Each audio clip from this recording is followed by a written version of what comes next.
CEO couldn't sleep, finally sleeps soundly after meeting her. Unexpectedly, she is a cleaner. Hello, my incredibly beautiful, precious and loyal family. How are you today? I love you all beyond words. You are my heart, my soul, my everything. Each of you, my beautiful sisters, my brothers, my daughters and my sons, fills my life with meaning. You are the light in my darkest moments, the reason I keep going. A soul-stirring prayer for my family. May love pour over you like an endless river. May peace wash over your spirit, and may joy fill your heart until it overflows. I thank God for each of you, for the love you give, for the strength you share. May every step you take be blessed. May every dream you chase be within your reach, and may you never walk alone. You are a precious treasure, and I will forever be grateful for the gift of you in my life. From the deepest place of my being, thank you for your unwavering love, your relentless support.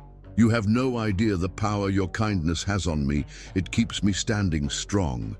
Together, we are unstoppable. And with you, we will rise higher than ever before. Never forget how deeply I love you. Please like, comment and share every video because we are united, unbreakable, and our love will carry us to unimaginable heights. Let's begin this journey together, my beautiful family, with hearts full of love and gratitude. Nathaniel Gray stood at the floor-to-ceiling windows of his penthouse, staring at the glittering city below. 52 stories high, he towered above the world he had conquered, a world that now felt hollow despite its magnificence. His reflection revealed impeccable tailoring even at this late hour, but his bloodshot eyes betrayed him, haunted by something money couldn't solve. Sleep, such a simple thing that had become his greatest enemy. Sir, your sleeping medication. His assistant Marion appeared silently behind him. It doesn't work, he said without turning. None of them do. Dr. Harriman called. He's concerned about... I don't need another specialist. His voice was quiet but final. 4 neurologists, 3 sleep therapists, 2 psychiatrists, all with their theories, none with answers. Marion disappeared, leaving him alone with the city and his thoughts. 3 months since he'd slept more than 2 hours consecutively. 3 months of living in a fog that threatened everything he'd built. Nathaniel moved to his bedroom, where the enormous California king bed waited. The mattress alone cost more than most cars, engineered for perfect sleep, a cruel irony. He sat on the edge, running his hands over the Egyptian cotton sheets, preparing for another night of watching shadows creep across his ceiling. His phone buzzed. Elizabeth asking if she could come over. He declined. Her company had become another obligation. By 3:42 a.m., Nathaniel had tried reading financial reports, answered dozens of emails, and attempted meditation. Nothing worked.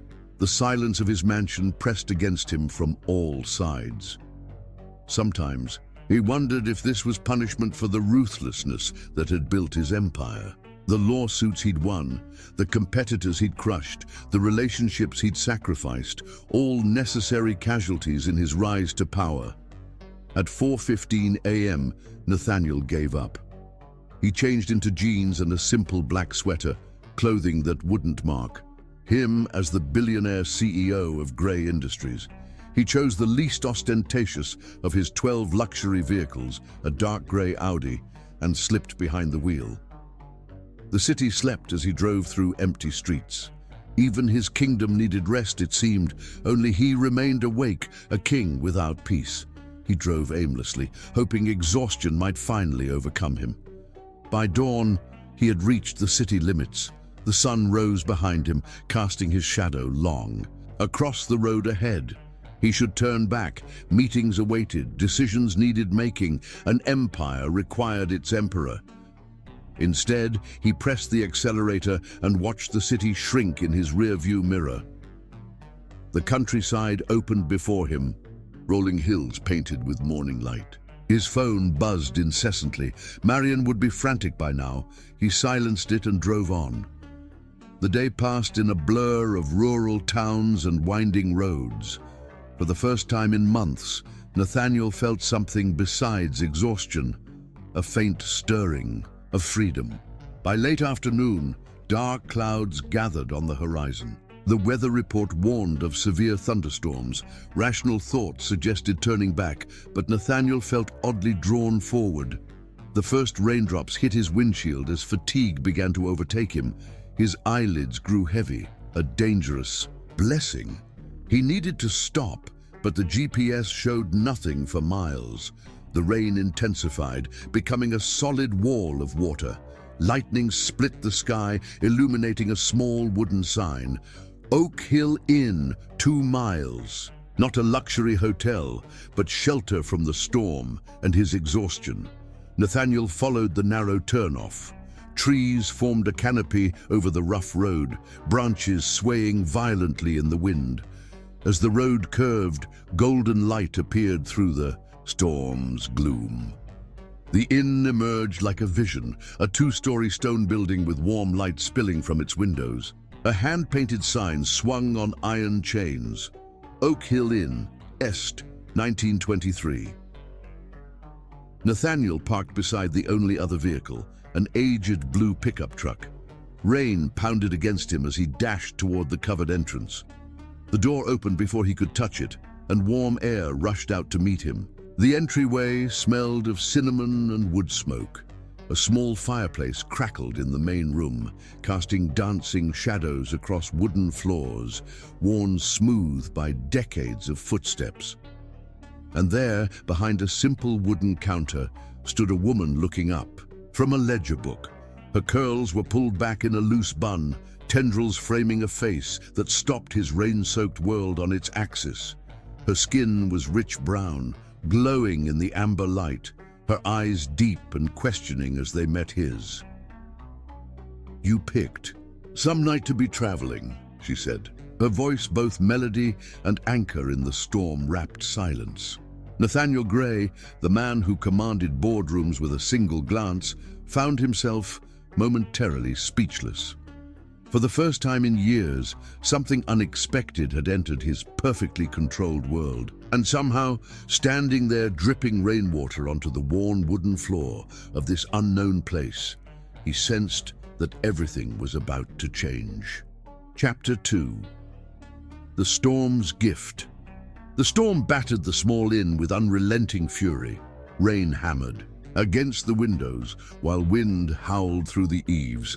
Nathaniel stood just inside the doorway, water pooling at his feet, feeling oddly disoriented, like a man who had accidentally stepped through a portal into another world. "You look half drowned," the woman said. "Stay there. I'll get you a towel." She disappeared, leaving Nathaniel to take in his surroundings. The inn's main room was nothing like the sterile luxury he was accustomed to. Here, mismatched armchairs surrounded the stone fireplace. Bookcases overflowed with well-worn volumes, and hand-woven rugs covered portions of the wooden floor. Everything spoke of comfort rather than opulence, of life actually lived rather than merely displayed. The woman returned with a thick towel. "Here, dry off before you catch pneumonia." "Thank you," Nathaniel said, accepting it gratefully. Their fingers brushed momentarily, sending an unexpected current through him. "I'm Nia Bennett," she said, watching as he dried his hair. "I own Oak Hill Inn." "Nathaniel Gray," he replied automatically, then tensed, waiting for the inevitable recognition. His name usually triggered immediate reactions, awe, intimidation, or calculated interest. But Nia's expression remained unchanged. "Well, Nathaniel Gray, you picked quite possibly the worst night of the year to be out driving. The weather service says this storm isn't letting up until morning." She gestured to the window where lightning illuminated the torrential rain. "What brings you out here anyway? We're not exactly on the main road." The question caught him off guard. "I couldn't sleep," he said simply. Nya raised an eyebrow. So you decided to go for a drive in a thunderstorm? A smile tugged at his lips. It sounds foolish when you put it that way. Sounds human to me, she replied with a small shrug. We all do strange things when we're tired. Another crash of thunder shook the building, causing the lights to flicker ominously. Looks like you'll be staying the night, Nya said. I have one room left, nothing fancy, but it's clean and comfortable. The rational part of Nathaniel's mind suggested calling his driver or booking into the nearest luxury hotel. Instead, he heard himself say, I'll take it. Nya moved back, behind the counter, and pulled out an actual paper ledger. I'll need your information, we're a bit old-fashioned here. As Nathaniel filled out the simple form, he noticed her hands, elegant but strong, with a small burn scar across one knuckle. Working hands, not decorative ones. She wore no jewelry except a simple silver pendant. The power might go out, she warned, handing him an old-fashioned brass key with room 4 burned into the attached wooden tag. And there are candles in your room and extra blankets in the chest at the foot of the bed. You're alone here? He asked, glancing around the empty inn. Just me tonight. My staff left early to beat the storm. She smiled. Don't worry, I can handle one storm-stranded traveler. As if to challenge her confidence, the lights flickered again and then died completely, plunging the inn into darkness. The only illumination came from the fireplace, casting long shadows across the walls. Perfect timing. Nya sighed. Give me a minute. Nathaniel watched her silhouette move confidently through the darkness. Within moments, she had lit several oil lamps, bathing the room in a golden glow that seemed to belong to another century. There, she said, placing one of the lamps on the counter. Some people find the power going out inconvenient. I find it peaceful. Looking at her in the lamplight, Nathaniel understood. The warm glow softened everything, creating an intimate bubble against the raging storm outside. Are you hungry? Nya asked. I was about to make myself something when you arrived. Nathaniel realized he hadn't eaten since morning. Yes, but don't trouble yourself. She laughed, a rich, melodious sound. It's no trouble. It's what I do. She gestured toward one of the chairs by the fire. Sit, warm up, I'll bring you something. Under normal circumstances, Nathaniel would have insisted on dining alone. But exhaustion had worn away his usual defenses, and something about Nya's straightforward manner made refusal seem impossible. He sank into the chair she'd indicated, the worn leather conforming to his body. The fire's warmth reached toward him, and he found himself staring into the dancing flames, thoughts drifting. The ever-present tension in his shoulders began to ease. Nya returned, carrying a tray with steaming soup, thick slices of bread, and 2 glasses of deep red wine. Homemade. Vegetable soup, she said, setting the tray on a small table between the chairs. Family recipe. Nathaniel couldn't remember the last time he'd eaten something not prepared by a professional chef. He tasted the soup cautiously, then with increasing appreciation. It was hearty and flavorful, the kind of food that nourished more than the body. This is excellent, he said, surprising himself with his sincerity. Nya smiled, settling into the chair opposite him. Thank you. My grandmother taught me to cook. She said good food is medicine for whatever ails you. They ate in comfortable silence, the storm providing dramatic background music. Occasionally their eyes would meet across the small table, and Nathaniel would feel that same inexplicable current he'd experienced when their hands touched. So, Nya said eventually, what keeps you from sleeping, Nathaniel Gray? The question was direct, without pretense or polite evasion. In his world, no one asked such personal questions so openly. I don't know, he admitted, the truth slipping out before he could craft a more acceptable answer. It started a few months ago. At first, just occasional nights, but now, he shrugged.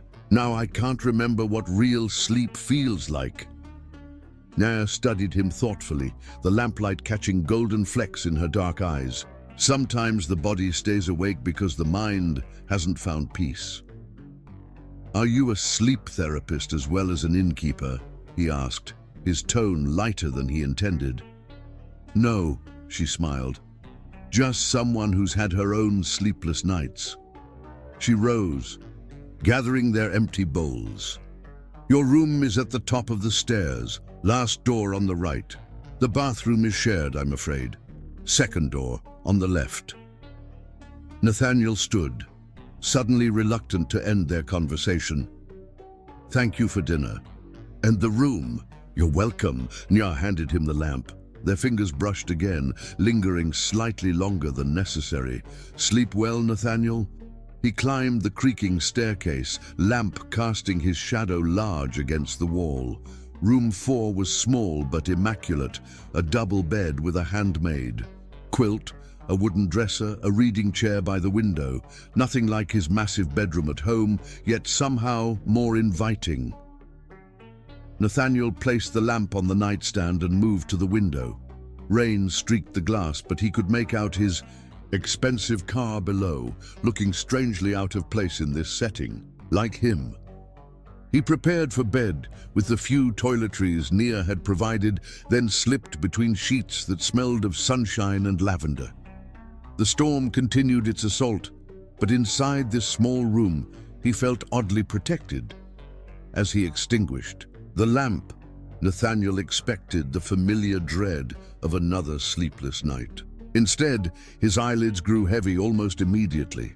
His last conscious thought was of Naya's smile in the firelight, and then, miraculously, he drifted into the deepest sleep he had known in months. Outside, the storm raged on, but it had already delivered its unexpected gift. Chapter 3. First Encounter. Nathaniel awoke to silence, not the artificial quiet of his soundproofed penthouse, but the profound stillness that follows a violent storm, a world washed clean. Sunlight streamed through the window, falling across his face in warm bands that coaxed him from the deepest sleep he could remember. For a moment, disorientation gripped him, the unfamiliar ceiling above, the modest furnishings around him. None of it registered until memory returned in a rush. The storm, the inn, Naya. He glanced at his watch and sat up in shock. 9:47. He had slept for nearly 11 hours straight, an impossibility for months.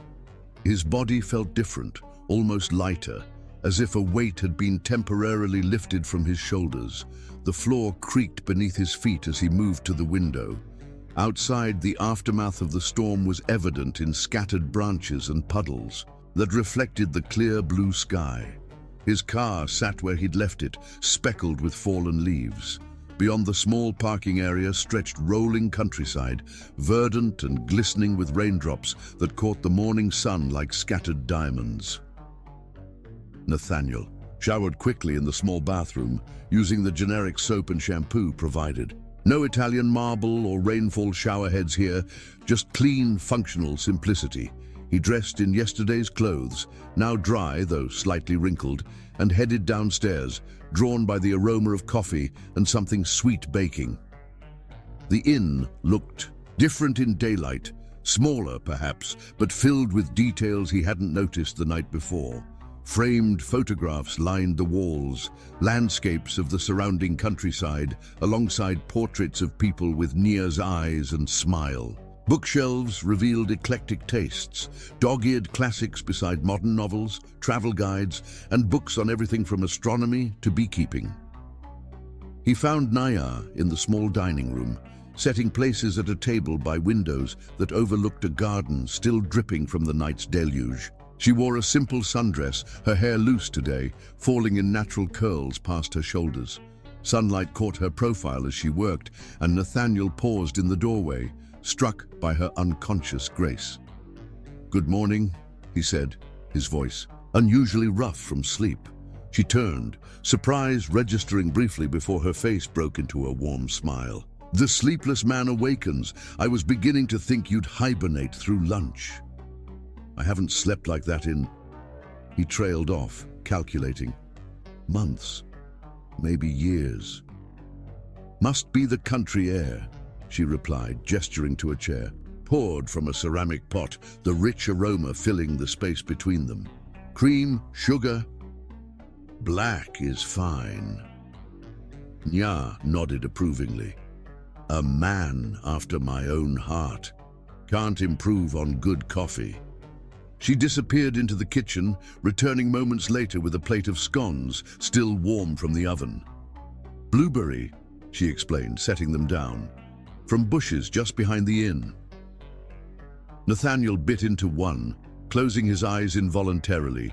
At the burst of flavor, tangy berries in buttery pastry, nothing like the precise artistic creations his chef prepared. "Good?" Nia asked, watching his expression with slight amusement. "Incredible," he admitted. "Did your grandmother teach you to bake as well?" "Among other things." She sat across from him, cradling her own coffee mug between her hands. "How's the world? Look after a good night's sleep?" "Different," he said truthfully. "Clearer." Their eyes met over steaming cups, and Nathaniel felt an unfamiliar sensation, a kind of recognition, as if some part of him had been waiting to find those eyes without knowing it. "The road should be clear now," Nia said, breaking the moment. "Though the Mulligan Creek Bridge might still be underwater, you'd need to take the long way around if you're heading north." Reality intruded abruptly. The world he'd temporarily escaped still waited. Urgent emails, missed meetings, Marion's increasingly panicked messages. He should leave immediately, damage control already calculated in his mind. "I should go," he said, though the words felt hollow. "Of course." Was that disappointment flickering across her features, or merely polite acknowledgement? "Let me get your bill ready." While she went to prepare his invoice, Nathaniel checked his phone. 27 missed calls, 43 text messages, 98 emails. The weight he'd shed in sleep settled back onto his shoulders, heavier than before. At the front desk, Naya handed him a handwritten receipt. The amount was so modest compared to his usual expenditures that he almost laughed. Instead, he handed her his platinum card. "We don't take cards," she said. "Cash or check only?" "I don't carry much cash," he admitted, reaching for his wallet and finding only a $100 bill. "That's more than enough," Naya said, reaching for change. "Keep it," Nathaniel said quickly, "for the inconvenience of taking me in during the storm." She hesitated, then nodded once, placing the money in an old wooden cash box. "Thank you." An awkward silence fell between them. Nathaniel found himself reluctant to leave, though logic insisted he must. What reason could he possibly have to stay? Yet something in this place, in this woman, had granted him the sleep he'd been desperately seeking for months.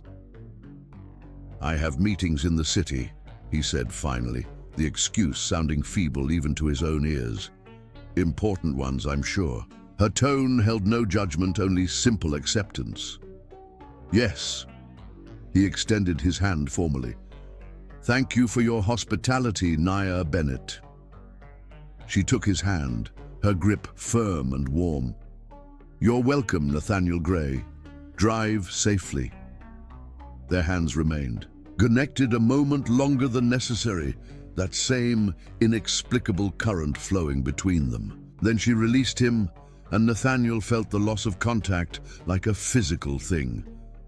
He walked to his car, keys heavy in his hand.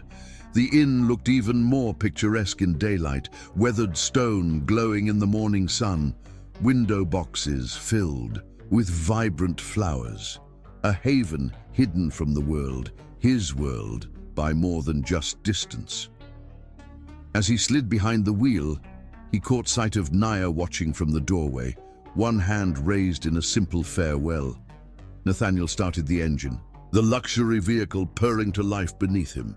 He should drive away without looking back. Return to his life, his responsibilities, his sleepless existence. Instead, he lowered his window. "Is it always this quiet here?" Nya smiled, leaning against the doorframe. "Except during leaf season when the tourists descend? Why?" "I might need to escape the city again sometime." It wasn't a question, not quite, but the implication hung in the air between them. "We're always here," she replied, "though I can't promise another storm." Nathaniel nodded, allowing himself one last look at her, memorizing the way sunlight played across her features, the perfect curve of her smile, the depth in her eyes that seemed to see more than most. Then he drove away, watching the inn recede in his rearview mirror until it disappeared around a bend in the road. The farther he drove, the more unreal the previous night seemed. A strange interlude, a temporary respite from reality. Yet as he merged onto the highway leading back to the city, Nathaniel realized something had changed. For the first time in months, he felt truly awake. The world around him appeared in sharper focus, colors more vivid, sensations more acute. One night of profound sleep had altered his perception, but he suspected it wasn't just the sleep. It was her, Nya, a woman who had looked at him and seen just a man. Not a billionaire, not a CEO, not a prize to be won or an advantage to be leveraged. Just Nathaniel Gray, stripped of all his armor. By the time his car reached the city limits, he had made a decision that would change everything. He would return to Oak Hill Inn. Not immediately. That would seem desperate. But soon. Very soon. Chapter 4. Gravitational Pull, 3 weeks. Nathaniel had lasted exactly 3 weeks before the gravitational pull of Oak Hill Inn became irresistible. 21 days of meetings, conference calls, and business dinners. 21 nights of diminishing sleep, his brief respite making the return to insomnia all the more cruel. He told himself his return was logical. The inn had provided what countless specialists and medications could not: rest. It was simple cause and effect, nothing more. If a certain innkeeper with perceptive eyes and a disarming smile featured prominently in his thoughts, well, that was merely an interesting detail, not the driving force behind his decision. This time, Nathaniel drove out on a clear Friday afternoon, sunlight gilding the countryside as summer firmly established its reign. No storms provided convenient excuses. He would need another reason for his appearance. He'd rehearsed several plausible explanations during the drive, each sounding more contrived than the last. Oak Hill Inn appeared around the final bend, bathed in golden afternoon light. Flower beds now exploded with color. The ancient oak that gave the inn its name spread massive branches over half the building, dappling the stone walls with shifting shadows. Nathaniel parked beside a different vehicle than before, a compact sedan rather than the blue pickup. The gravel crunched beneath his shoes as he approached the entrance, heart inexplicably accelerating with each step. The door opened before he could reach for it, but instead of Nya, an elderly woman with silver hair and kind eyes greeted him. "Welcome to Oak Hill," she said, checking in. Disappointment crashed through him with surprising force. "Is Nya Bennett available?" The woman's expression softened with understanding. "She's in the garden, around back. Just follow the stone path." She stepped aside, gesturing toward an interior hallway. "Through there and out the back door." "Thank you," Nathaniel said, momentarily thrown off script. He followed her directions, passing through a small sunroom filled with potted plants before stepping outside. The garden stretched behind the inn in orderly sections. Vegetables, herbs, and flowers, all arranged in patterns that were both practical and beautiful. And there, kneeling beside a row of tomato plants, was Nya. She wore denim overalls over a white t-shirt, a wide-brimmed hat shading her face. gardening gloves covered in soil. She was singing softly to herself, something melodic and soothing that Nathaniel didn't recognize. For a moment, he simply watched her, struck by how perfectly she fit into this setting, this life so different from his own. She belonged here among growing things, sunshine and simplicity. He felt suddenly like an intruder, bringing complications she hadn't asked for. He was about to retreat when she looked up, freezing mid-motion as she registered his presence. "Nathaniel Gray," she said, rising slowly and pulling off her gloves. "You came back." "I did," he replied, all his prepared explanations deserting him. "Another sleepless night." She tilted her head, studying him with those perceptive eyes. 21 of them, actually. A smile played at the corners of her mouth. "You've been counting." "Since I left here," he admitted. Nya brushed soil from her overalls, an unconscious gesture that somehow embodied everything genuine about her. "And you thought another night here might help?" "I hoped it might." He met her gaze directly. "If you have a room available." "We're booked solid this weekend," she said, and his disappointment must have shown because she quickly added, "But Mrs. Porter always keeps a cancellation list. Let me check." She led him back inside, moving through the inn with easy familiarity. The elderly woman, Mrs. Porter presumably, looked up from the reception desk as they approached. "Marge, this is Mr. Gray," Nya said. "He stayed with us during that big storm last month. Any cancellations for tonight?" Mrs. Porter consulted. A leather-bound ledger. "The Hendersons called this morning. Their daughter's soccer tournament was cancelled." She looked up at Nathaniel with a conspiratorial smile. "Room 4 is available, if that suits you." "That would be perfect," he said, unreasonably pleased to have the same room. While Mrs. Porter handled the paperwork, Nya excused herself. "I need to finish in the garden before dinner. Make yourself comfortable." Nathaniel completed the check-in process, then found himself with several hours before dinner. Unable to face the prospect of sitting alone in his room, he returned to the garden on impulse. Nya looked up from her work, surprise evident. "Did you forget something?" "I thought."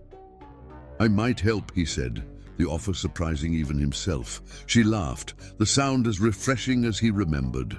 "You? In that outfit?" She nodded toward his tailored trousers and pristine button-down shirt. "I'm capable of more than you might think," he replied, rolling up his sleeves in demonstration. Nya studied him thoughtfully, then pointed to a nearby shed. "There's an apron hanging inside the door and extra gloves on the shelf." Minutes later, Nathaniel Gray, whose hands typically touched nothing more strenuous than a computer keyboard or crystal tumbler, was kneeling in soil, following Nya's instructions on weeding between rows of lettuce. "The trick is knowing what to remove and what to keep," she explained, demonstrating the difference between vegetable seedlings and invasive interlopers. "Some weeds are obvious, but others mimic what you want to grow. You have to look closely." Nathaniel worked beside her, finding unexpected satisfaction in the simple physical task. Sunshine warmed his back, birdsong filled the air, and occasionally, their hands would brush as they worked down the same row, sending that now familiar current through him. "Why did you really come back?" Nya asked quietly, not looking up from her work. The question hung between them, deserving honesty. "I slept here," he said finally. "Really slept. For the first time in months. I thought it might have been coincidence. The storm, the exhaustion, but when I returned to the city, the insomnia returned too." "So you're here for the bed." Her tone was light, but something in her eyes suggested the answer mattered. "Not just the bed," Nathaniel admitted. "There was something about this place. He hesitated, then finished simply, "You." Nya's hands stilled in the soil. "You don't know me, Nathaniel. I know you saw me differently than most people do." "And how is that?" Just as a man, he said, not as... Not as what? Nathaniel hesitated. In their previous encounter, she had shown no sign of recognizing his name or status. It had been refreshing, liberating even. If he explained now, would it change how she saw him? Not as someone important, he said finally, compromising with the truth. Nia laughed softly. Hate to break it to you, but around here everyone's important. Mrs. Porter was a pediatric surgeon before retiring. Old Mr. Jameson, who delivers our milk, won the Pulitzer for photography in the 70s. My cook trained in Paris before deciding she preferred country life. She lifted a hand, gesturing toward the peaceful landscape surrounding them. People come here for all kinds of reasons. Some are running from something, others running toward something. I don't need their life stories to welcome them. The simplicity of her philosophy struck Nathaniel deeply. In his world, everyone was categorized, evaluated, their utility and threat level assessed before any real interaction began. Nia offered a clean slate to everyone who crossed her threshold. They continued working until the garden was bathed in golden light. Nathaniel's back ached pleasantly. His hands were filthy despite the gloves, and his expensive shirt had developed a tear at the elbow, yet he felt more content than he had in years. You're a natural, Nia said, surveying their work. For a city boy. High praise, he replied, enjoying the easy banter that had developed between them. She smiled, then gestured toward the inn. Dinner's at 7. There's a hiking trail behind the property if you want to explore before then. About a mile out, there's a spot overlooking the valley that's worth seeing. Taking her suggestion, Nathaniel followed the trail into the woods behind the inn. Ancient trees stretched overhead, creating a cathedral of leaves that filtered sunlight into dappled patterns on the forest floor. The path climbed steadily, requiring just enough exertion to feel purposeful. After 20 minutes, the woods opened unexpectedly to reveal a rocky outcropping overlooking the valley below. The view was breathtaking, rolling hills in a patchwork of greens and golds, a silver ribbon of river winding through distant fields, and the tiny speck of Oak Hill Inn nestled among protective trees. Nathaniel sat on a sun-warmed rock, experiencing a moment of perfect clarity. His life in the city, the empire he'd built, the power he wielded, the luxury he'd accumulated, suddenly seemed very far away, not unimportant exactly, but perhaps not as all-consuming as he'd allowed it to become. By the time he returned to the inn, evening was approaching. He showered and changed into fresh clothes, then made his way downstairs. Unlike his previous visit, the dining room now held several other guests engaged in quiet conversation. Nia moved among them, filling water glasses and exchanging pleasantries. She had changed as well, her overalls replaced by a simple blue dress that somehow made her more luminous. When she saw him, she nodded toward a small table by the window, slightly separated from the others. I saved you a quiet spot, she said, leading him to it. Figured you might prefer some privacy. The gesture touched him unexpectedly. Thank you. Throughout dinner, a meal of locally sourced ingredients prepared with surprising sophistication, Nathaniel found his eyes continually drawn to Nia as she managed the dining room with effortless grace. She treated each guest with the same genuine warmth, yet occasionally her gaze would find his across the room, a private connection amid the general conviviality. Later, when the other guests had retired and Mrs. Porter had gone home, Nathaniel, who found Nia on the back porch, nursing a glass of wine as she gazed at stars emerging in the darkening sky. May I join you? He asked, pausing at the screen door. She nodded toward the empty chair beside her. How was dinner? Exceptional, he said truthfully. Your cook deserves her Parisian training. I'll tell her you said so. Nia offered him the bottle. Wine? He poured himself a glass, then settled beside her, content to share the peaceful silence.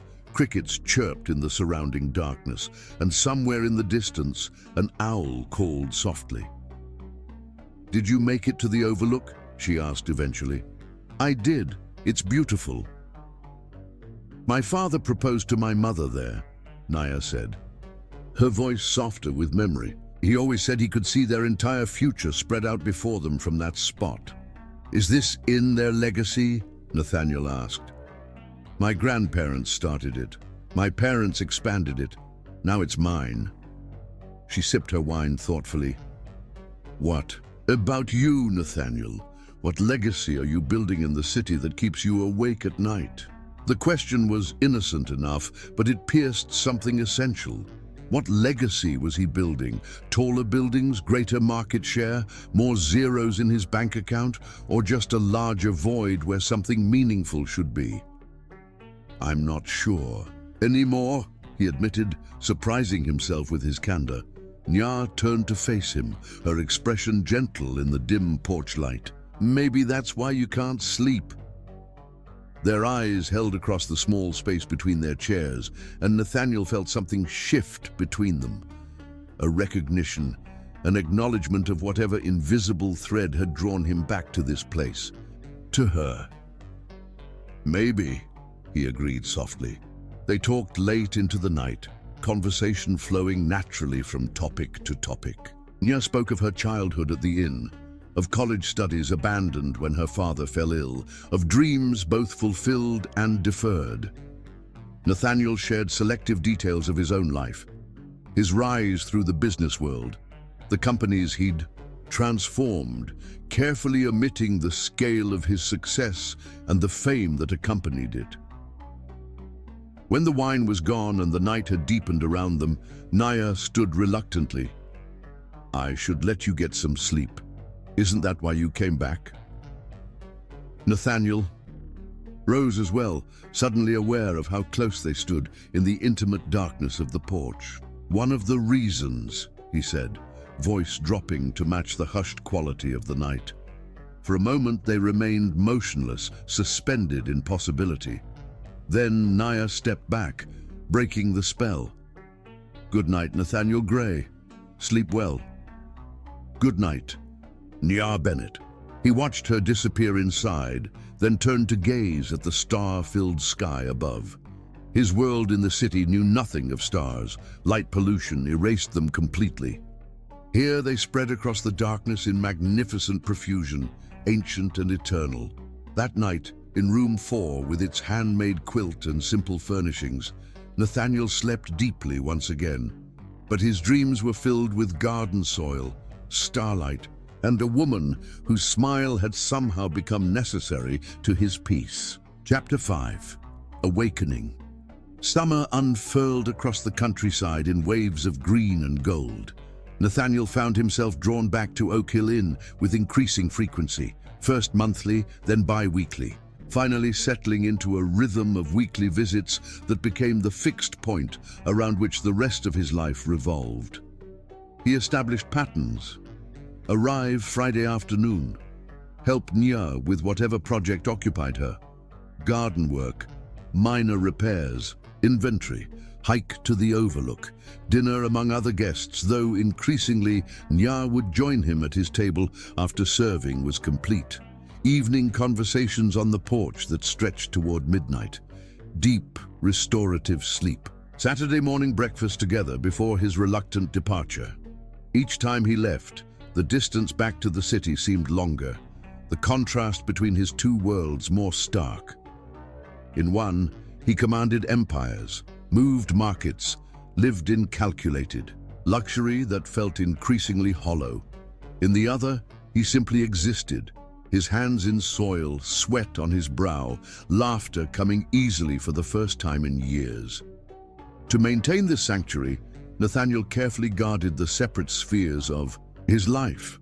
At Oak Hill, he revealed nothing of his wealth or position, allowing Naya to believe he was merely a moderately successful businessman. In the city, he told no one about the inn or the woman who ran it, Not even Marion, who had begun to comment on his improved temperament and the mysterious weekend disappearances. "You've scheduled another personal day for Friday," she noted, one Wednesday in late July, studying her tablet with undisguised curiosity. "That's the 6th consecutive week." "Is there a problem with my calendar?" Nathaniel asked, not looking up from the contracts he was reviewing. "No, sir. It's just unusual." He glanced up then, meeting her speculative gaze with a finality that ended further questions.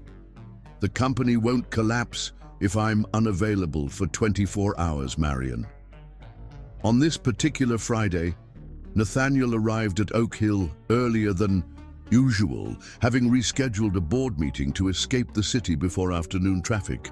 The parking area held several unfamiliar vehicles, a promising sign that business was good. He entered to find Mrs. Porter checking in a couple who looked like typical urban escapees, their designer outdoor wear still pristine and unworn. She spotted him over their shoulders and smiled knowingly. "She's in the kitchen, Mr. Gray." Nathaniel nodded his thanks, bypassing the formal check-in process that had become unnecessary weeks ago. Room 4 was always reserved for him now, an unspoken arrangement neither he nor Naya directly acknowledged.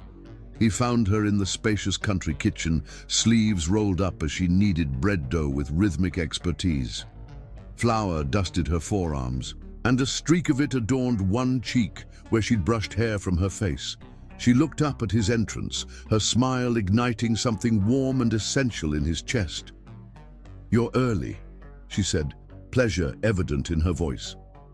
Meeting ended sooner than expected. He moved to the sink, washing his hands without being asked before joining her at the wooden work table. "Need help?" "You know how to make sourdough?" "I know how to follow instructions," he countered, taking his place beside her. Nia laughed, then demonstrated the proper kneading technique. "Like this, firm but gentle. You want to develop the gluten without overworking it." Nathaniel mimicked her movements, enjoying the tactile sensation of the dough beneath his hands. Working beside her had become one of his greatest pleasures, the casual brushing of shoulders, the easy rhythm they found together, the simple satisfaction of creating something tangible. "You're getting good at this," Nia observed, watching his technique with approval. "Keep it up and I might have to hire you." "What's the pay?" he asked, entering their familiar pattern of banter. "Room and board, plus all the sourdough you can eat." "Tempting," he said, meaning it more than she could know. They worked companionably, preparing several loaves for the next morning's breakfast. When the dough was resting in lined baskets, they moved to the garden for the evening harvest. Tomatoes heavy on the vine, fragrant basil, zucchini that seemed to double in size overnight. "We should check the beehives before dinner," Nia said as they filled harvest baskets. "Andy Thatcher stopped by yesterday and thought the second hive might be ready for harvesting." The beehives were a recent addition to Oak Hill's grounds, part of Nia's commitment to sustainable practices. Nathaniel had helped install them earlier, in the summer, discovering an unexpected fascination with the complex insect society. They donned protective gear, veiled hats and long gloves before approaching the white wooden boxes nestled at the edge of a wildflower meadow. Naya moved with confident gentleness among the bees, showing Nathaniel how to use the smoker to calm them before lifting frames heavy with honeycomb. "Look at this," she said, holding up a frame where golden honey gleamed in perfect hexagonal cells. "This is what cooperation creates, thousands of individuals working together towards something beautiful and sustaining." Nathaniel watched her face as she spoke, struck by the passion in her expression. In these moments, Naya revealed the depth of her connection to this place, this life she'd created. It wasn't just work for her, it was purpose, philosophy, love made manifest. The realization struck him suddenly, there among the humming bees and golden light. He loved her. Not just her beauty or her calm presence or the sleep he found in her domain. He loved her mind, her values, her capable hands and perceptive eyes. He loved the person she was and the way he felt when with her. More authentic, more grounded, more alive. The knowledge nearly buckled his knees, forcing him to grip the edge of the hive for support. "Nathaniel, are you okay?" Naya's concerned voice penetrated his revelation. "Fine," he managed, just lightheaded for a moment. She studied him closely. "You've been working in the sun too long. Let's finish up here." They completed the honey harvest in silence, Nathaniel's mind racing with implications. He had not planned this, had not even recognized the steady progression of his feelings until this thunderbolt moment of clarity. What would he do with this? Knowledge? What could he do? Their worlds remained fundamentally separate.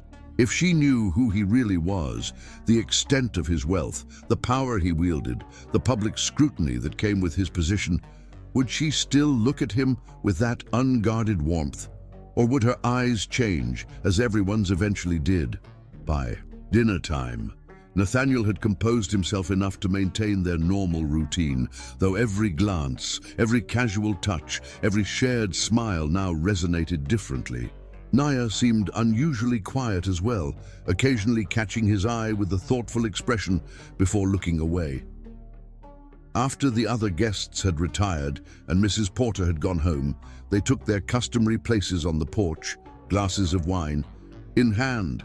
Summer insects provided a symphony around them, the air heavy with heat and unspoken thoughts. "Why do you keep coming back here, Nathaniel?" Naya asked suddenly, her question piercing the comfortable silence. He turned to look at her, silhouetted against the porch light. "You know why." "Do I?" She set her wine glass down, turning to face him fully. "At first I thought it was just the sleep. Then I thought maybe you needed a break from your life in the city. But it's been months now, and there's something—" She paused, searching for words. "Something you're not saying." The moment had arrived sooner than he'd expected, pushing him toward a precipice he wasn't prepared to navigate. Tell her everything or continue the partial truth. Risk losing what they had built or risk building it on a foundation that wasn't entirely solid. "There are aspects of my life I haven't shared," he admitted carefully. "I know," she said simply. "I've known for weeks." Surprise jolted through him. "What do you mean?" Naya reached for her phone, tapped the screen a few times, then handed it to him. There on the display was a business magazine cover featuring his face, alongside the headline, "Nathaniel Gray, the billionaire who transformed American industry." "Mrs. Porter's granddaughter is in business school," Naya explained quietly. "She recognized you from a case study they did on your company. She showed me that article about a month ago." Nathaniel felt the careful separation of his worlds collapse. "Naya, why didn't you tell me?" The question held no accusation, only genuine curiosity. "Because when I arrived that first night, you treated me like anyone else," he said, the truth flowing now that concealment was impossible. "Do you have any idea how rare that is in my life? How valuable? I was afraid if you knew, you thought I'd treat you differently. Wouldn't you have?" Nya considered this, her face thoughtful in the dim light. "I might have been more intimidated at first," she acknowledged. "But the man I've come to know over these months isn't defined by his bank account or business empire." She reclaimed her phone, setting it aside deliberately. "That man needs bread dough with the same care he gives to harvesting honey. He notices when the cardinals return to the oak tree. He listens, really listens, when people speak." Her assessment of him, so different from the cutthroat reputation he'd cultivated in business, touched something deep within Nathaniel. "Why didn't you say something when you found out?" he asked. "I was waiting for you to tell me." she said simply. "I figured you had your reasons." The understanding in her voice, the grace she offered, overwhelmed him. Without conscious decision, Nathaniel moved from his chair to kneel before hers, taking her hands in his. "Nya," he said, her name a prayer on his lips. "These months, being with you, have changed everything for me. I keep coming back because when I'm here, I feel like myself. Not the self I constructed to succeed or to impress or to win, just myself." Her eyes glistened in the low light, her fingers tightening around his. "And who is that self, Nathaniel?" "A man who is falling in love with you," he answered, the truth simple and profound. Time suspended between them, the night holding its breath. Then Naya leaned forward slowly, deliberately, and pressed her lips to his. The kiss began gently. A question, an exploration, a first crossing of a threshold long anticipated. Then something ignited between them, months of growing connection, crystallizing into physical expression. Nathaniel's hands moved to frame her face, her skin warm silk beneath his touch. Naya's fingers threaded through his hair, drawing him closer, as the kiss deepened into something hungry and revelatory. When they finally separated, both breathing unevenly, Nathaniel rested his forehead against hers, unwilling to move further away. "I've wanted to do that since the storm," Naya whispered, her breath warm against his lips. "Why didn't you?" "I was afraid you'd stop coming back." Nathaniel drew back slightly to see her face, tracing her cheekbone with his thumb. "Nothing could keep me away now." They remained on the porch until the moon rose high overhead, talking, kissing, reimagining the boundaries of their relationship. When they finally went inside, Nathaniel walked her to her private quarters at the back of the inn, their parting kiss at her door, a promise of all that awaited them. That night, in room 4, Nathaniel lay awake, not from insomnia, but from joy. So acute it bordered on pain. Everything had changed, yet everything had simply become what it was always meant to be. Outside his window, the summer night pulsed with life, crickets singing, occasional fireflies punctuating the darkness with ephemeral light, the ancient oak's leaves whispering secrets to the stars. Nathaniel listened, more awake and more at peace than he had ever been. Dawn found him at the overlook, watching sunrise gild the valley in transcendent light. Like Naya's father before him, he could see a future spread below, different from the one he had meticulously planned, but infinitely more precious for its unexpectedness. It was, he realized, the first morning of his awakening. Chapter 6. Two worlds collide. Autumn transformed Oak Hill into a masterpiece of crimson and gold. The morning light setting ablaze every leaf and branch. The ancient oak that gave the inn its name crowned the property with a magnificent copper dome visible for miles. Nathaniel's visits continued through these glorious days, though their nature had evolved. No longer hiding his identity, he worked to bridge his two worlds, bringing work with him sometimes and taking conference calls from the inn's back porch, his deep voice a counterpoint to the rustling leaves. Nia had visited his city twice, navigating his urban environment with quiet confidence. In the symphony hall, he'd been distracted by her profile in the dimmed light, the elegant line of her neck more captivating than the music. At his penthouse, she'd stood before the wall of windows, her silhouette against the cityscape stealing his breath. "It's magnificent," she'd said, turning to him with those perceptive eyes. "But I don't know how you sleep with all that light. Pollution. I can't even see the stars." Her observation struck him profoundly. Even in his most intimate space, she remained authentically herself, evaluating his world by her own internal compass rather than being dazzled by its opulence. Their relationship deepened with each passing week. Physical passion balanced by intellectual connection, shared silences as meaningful as conversations. When their hands touched across the dinner table or their bodies brushed while working in the garden, electricity sparked between them. They discovered complementary strengths. His strategic thinking enhanced her practical problem-solving. Her intuitive understanding of people tempered his analytical approach. The inevitable collision came on a brilliant October morning. They were in the garden harvesting the last of the season's bounty before the first frost, a comfortable domesticity. Between them, Nathaniel worked the row of root vegetables, while Naya collected fallen apples from the small orchard beyond. The sun warmed his shoulders as he watched her reach up to pluck a stubborn apple, her movement graceful and unself-conscious. "We should replace the east fence before winter," Nya remarked, returning to set her basket of apples beside the garden gate. "I noticed that last week," he agreed, brushing soil from a particularly impressive carrot. "We could do it next weekend if the weather holds." Nya smiled at his casual "we," a testament to how thoroughly he had integrated himself into Oak Hill's maintenance. She knelt beside him in the dark earth, her shoulder brushing his in a way that sent warmth through him.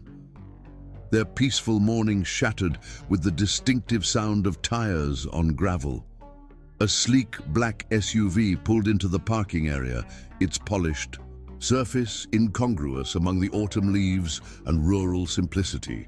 Three figures emerged in business attire: Lawrence Hadley, chairman of Gray Industries Board, Marion, his executive assistant, and Isaiah Reynolds, head of corporate communications. "Nathaniel," Lawrence called, his voice carrying across the garden with imperious certainty. "We need to speak with you. Urgently." Nya glanced between Nathaniel and the newcomers, sensing the tension immediately. "Friends of yours?" "Colleagues," he corrected, rising from the garden row. "Wait here."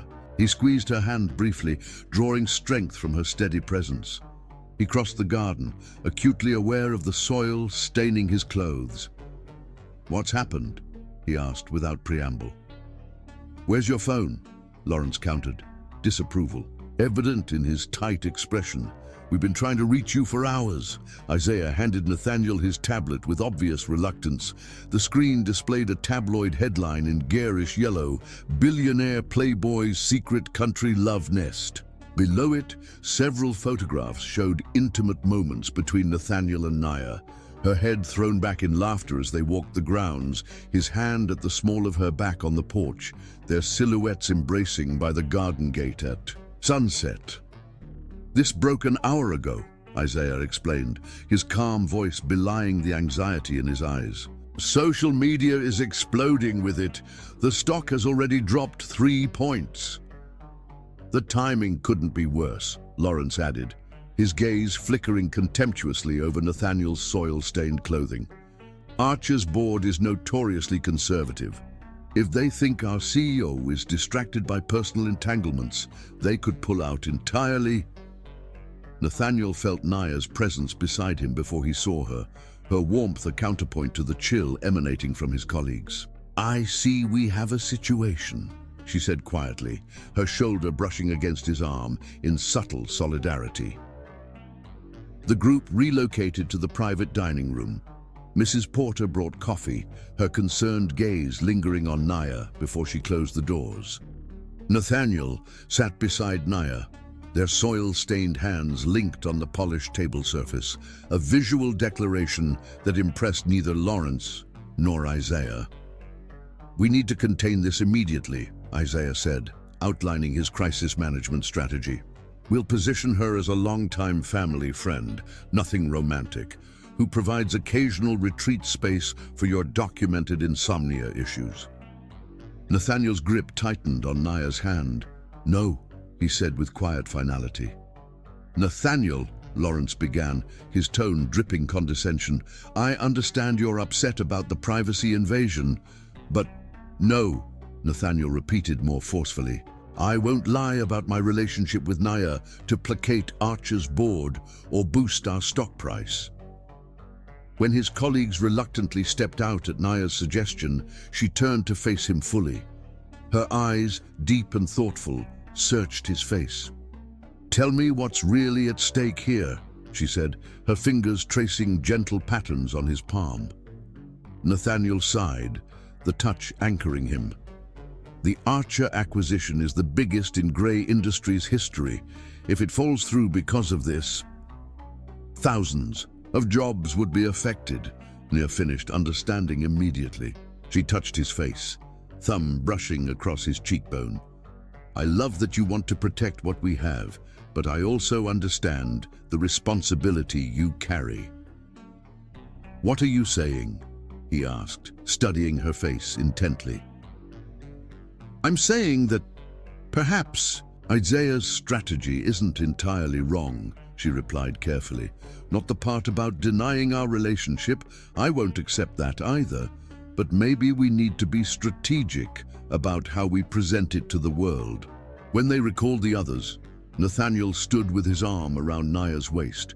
Together, they outlined a strategy that acknowledged their relationship while emphasizing its positive impact on both their worlds. That evening, after his colleagues departed, they stood in the gathering twilight, watching taillights disappear down the driveway. Stars emerged above them as Nathaniel pulled Nia close, her back against his chest, his arms encircling her waist. "I'm sorry," he murmured against her hair, breathing in her scent of lavender and apple, "for all of this." She turned in his arms, her face tilted up to his, moonlight silvering her features. This was inevitable. Our worlds were always going to collide eventually. "Does it change things for you?" he asked, voicing the fear that had haunted him throughout the day. "Seeing that side of my life?" Nya considered the question seriously. "It makes some things clearer. The pressure you live under, the responsibilities you carry." She rose on tiptoe, her lips brushing his briefly. "But that man in the garden this morning, concerned about rotting fence posts, he's the same man who just navigated a corporate crisis, two sides of the same person." Relief washed through him as he drew her closer, his lips finding hers with renewed certainty. Her body melded against his, warm and yielding yet strong. That night, for the first time, Nathaniel didn't return to room 4. Instead, he followed Nia to her private quarters, crossing a threshold both physical and symbolic. In the sanctuary of her bedroom, moonlight filtering through gauzy curtains, they explored each other with reverent hands and eager lips. "I love you," he whispered against her skin, the words both declaration and prayer as their bodies joined, in perfect rhythm. "And I love all of you," she answered, her eyes holding his as they moved together. "The businessman and the gardener, all of you." Afterward, as they lay entwined beneath the handmade quilt, Nathaniel traced patterns on her bare shoulder. "We're going to have to get used to this," Nia murmured, her head pillowed on his chest. "The public interest, the scrutiny. Or we could just disappear," he suggested. "Buy an island somewhere." Nya laughed softly. "You'd be bored within a month, and I'd miss my inn." She looked up at him. "This is our reality now. Two worlds that have to find a way to coexist. And if they can't?" The question emerged from his deepest fear. "Then we create a third," she said simply. "Something entirely our own." Outside, autumn winds rustled through the ancient oak's remaining leaves, nature's reminder that change was inevitable, necessary, and sometimes beautiful. In its transformation, their worlds had collided, yes, but from that collision, something stronger was already emerging. Chapter 7. Retreat. November descended on Oak Hill with bitter winds and flurries of snow that dusted the landscape like powdered sugar. The tourists had vanished with the fall foliage, leaving the inn eerily quiet during weekdays. For Nia, this lull should have brought welcome respite after autumn's frenzied pace. Instead, it left too much time for reading the endless stream of articles about her relationship with Nathaniel. The initial media storm had intensified over 3 weeks, despite Isaiah's careful management. "Country girl snares billionaire bachelor," screamed one tabloid headline. "Gray's rural romance, calculated career move," suggested another, alongside unflattering photographs taken with telephoto lenses. Photographers lurked at Oak Hill's entrance, forcing Naya to post private property signs. On one particularly intrusive day, she'd confronted a man hiding in the woods near the beehives. His camera lens had looked almost weapon-like, pointing at her from the undergrowth. Even worse were the journalists who booked rooms under false pretenses. Mrs. Porter had become their first line of defense, her grandmotherly appearance concealing a razor-sharp instinct for deception. "Turned away another one this morning," she reported as they prepared the dining room for the few midweek guests. "Claimed to be a bird watcher in November, with no binoculars but a very expensive camera. She straightened a napkin with unnecessary precision. I told him we were fully booked, then watched him drive straight to the Overlook Trail access." Nya sighed, her fingers trembling slightly as she arranged silverware. "I'm sorry you have to deal with this, Marge."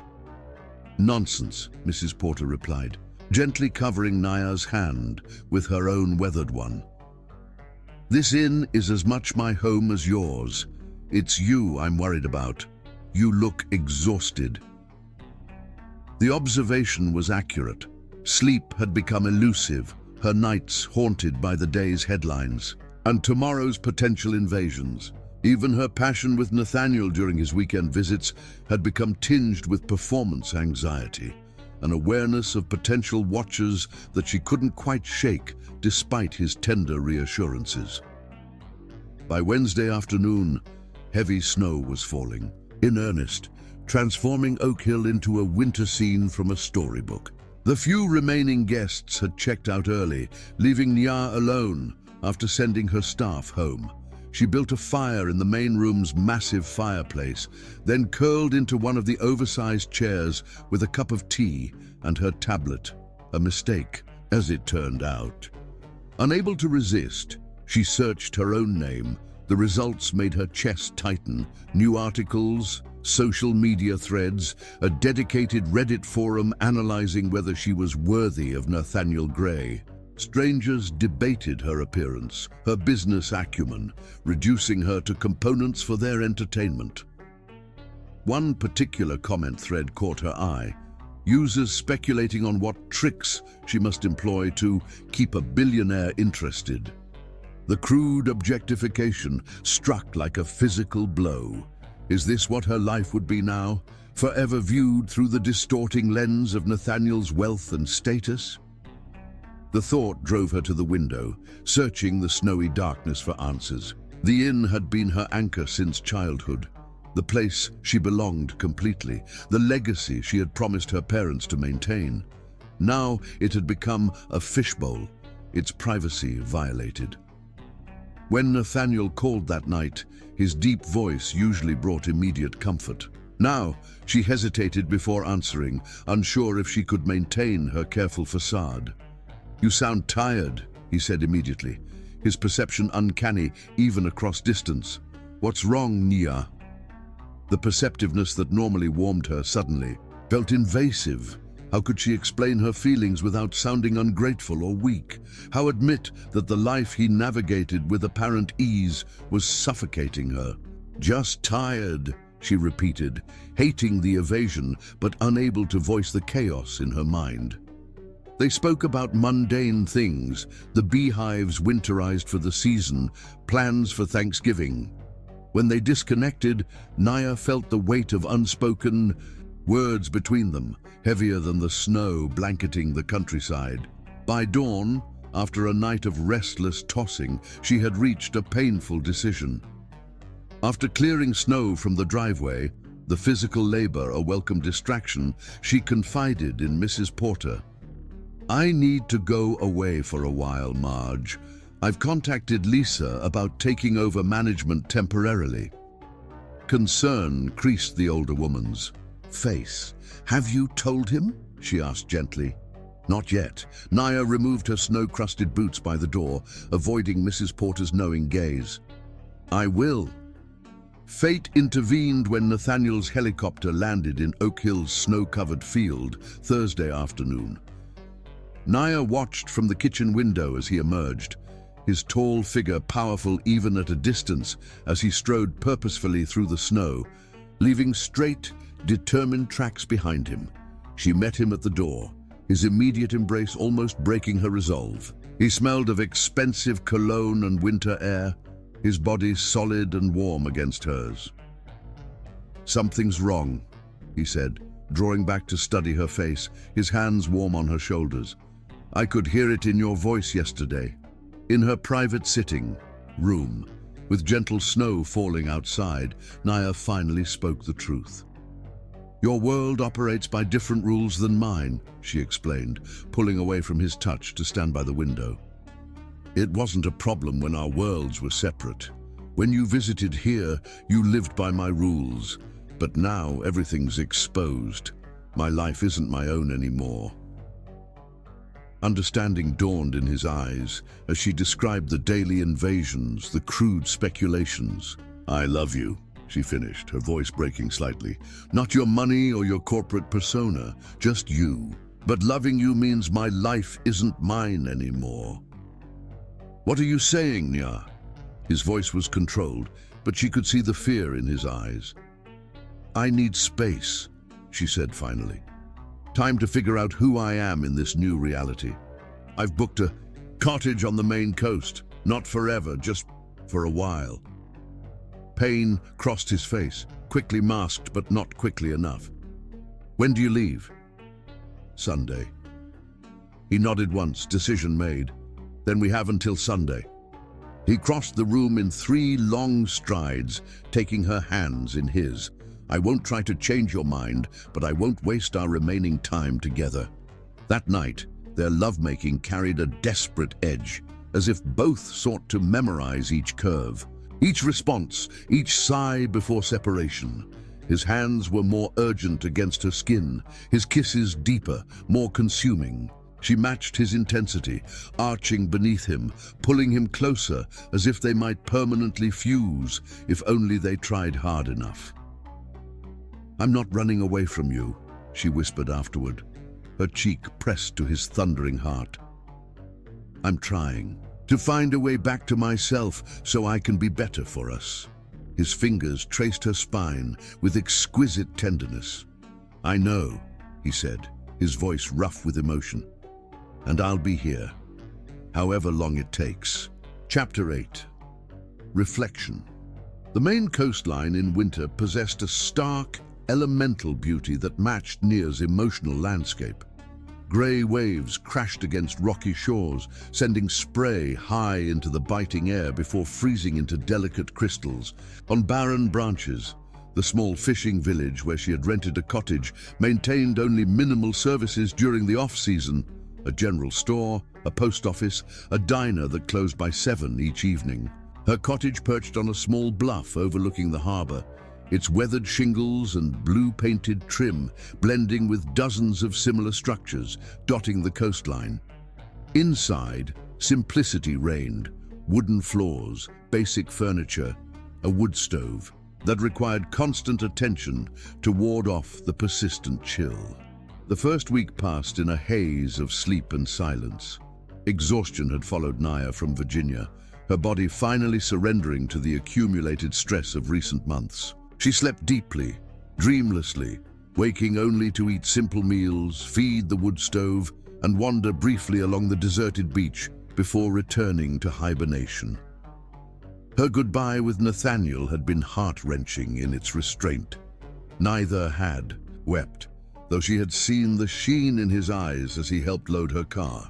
Their final kiss carried both promise and permission to go, to seek, to find whatever answers she needed.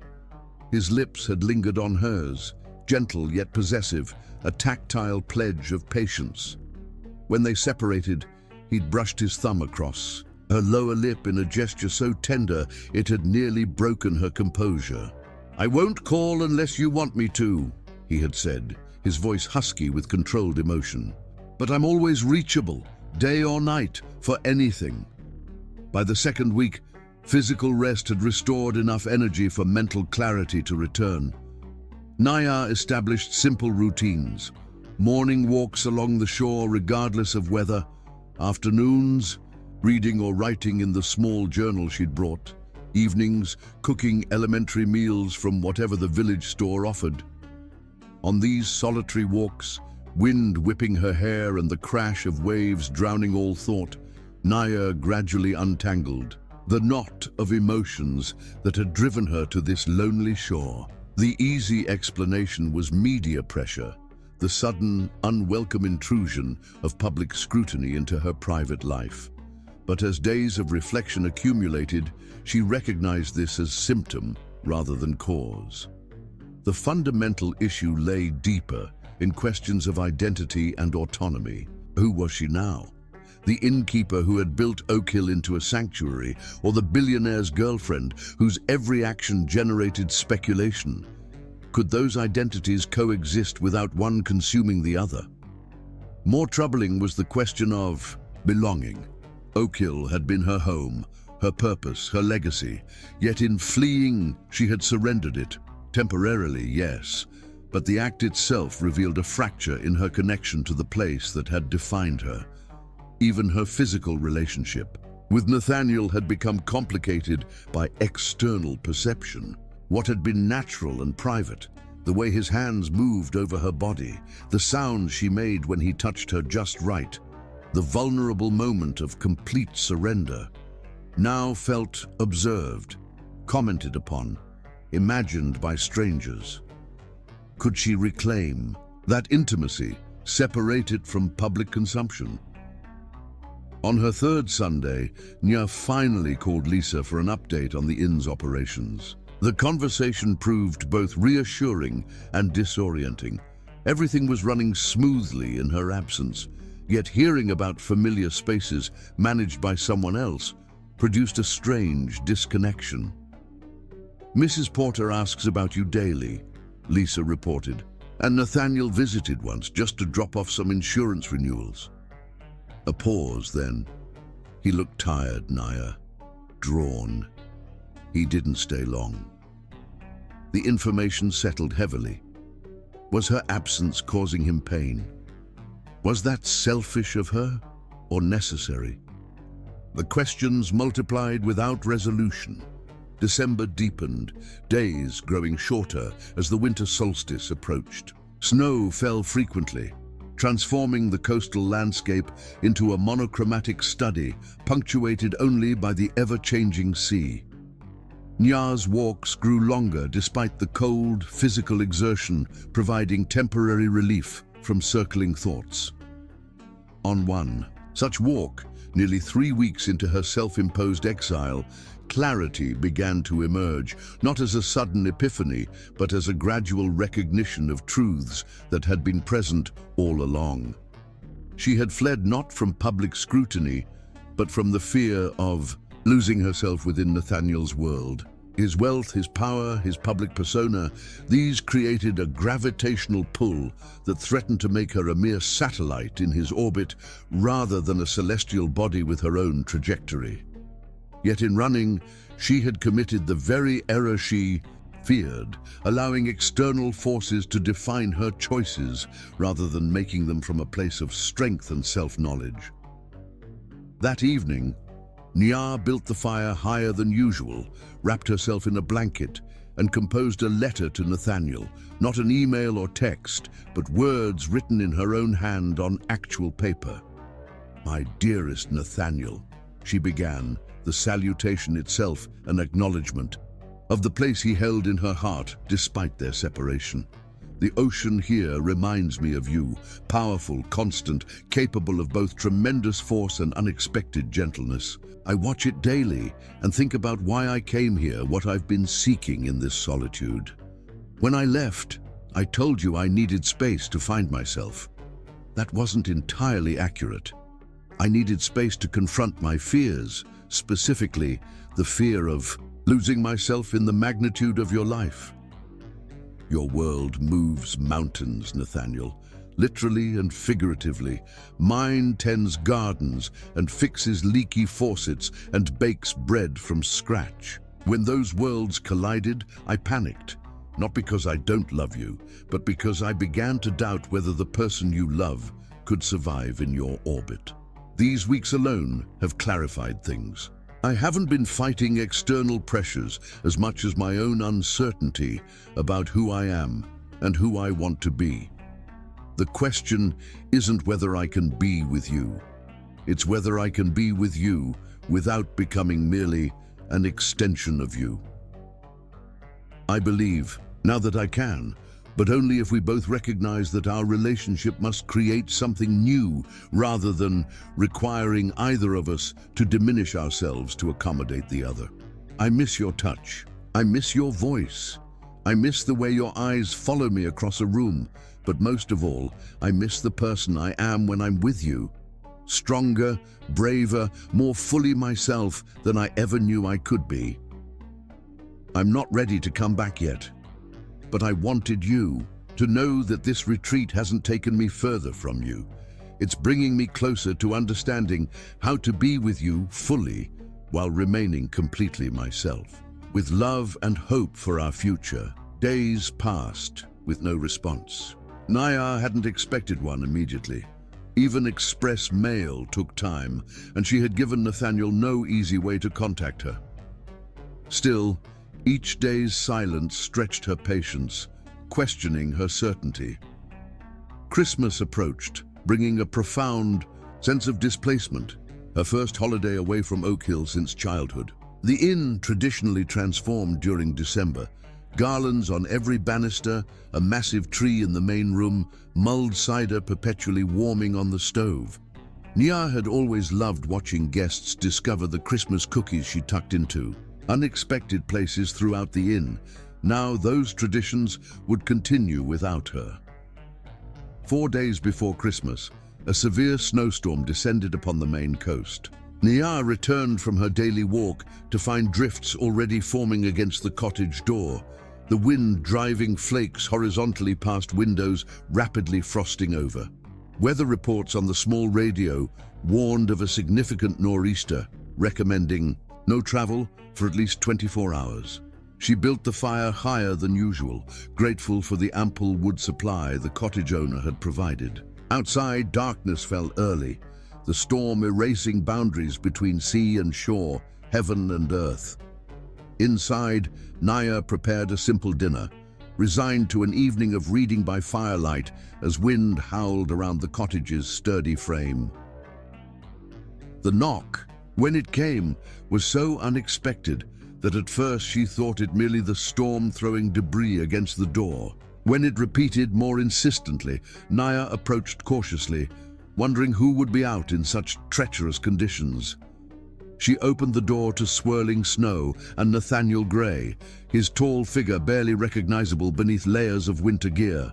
Crusted with ice and snow, his face red from cold, but his eyes blazing with determination.